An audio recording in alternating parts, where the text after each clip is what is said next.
Let's bring in the former Liberal MP now, Dave Sharma, talk about today's top stories. Dave, a few things China-related out today. We've got these comments from the CIA Director William Burns. He said China is planning to invade Taiwan by 2027. That's a number that crops up fairly often, actually.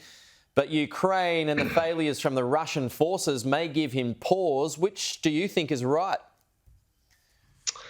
Well, I think they can both be right, Peter. Good morning. I think certainly there is active planning underway within the People's Liberation Army, continual planning and drills and exercises geared towards retaking Taiwan. And I think it's also true that Xi Jinping has given them a target date to be ready for that operation. But I think what Bill Burns said is also quite interesting, and I think it's intuitively correct. That is that China's seeing up hand and close the failures of the Russian military operation in Ukraine, which on paper is a much easier military operation than an amphibious invasion of Taiwan, is doubtless giving them some pause for thought about their own military preparedness and readiness. Yeah, I mean, you've got all that water, and the Taiwanese won't be so simple. I mean, obviously they're outnumbered in a big way, but they've got the capabilities to be able to take out ships. They would have the capabilities to be able to take out planes in the sky. So it wouldn't be a walkover.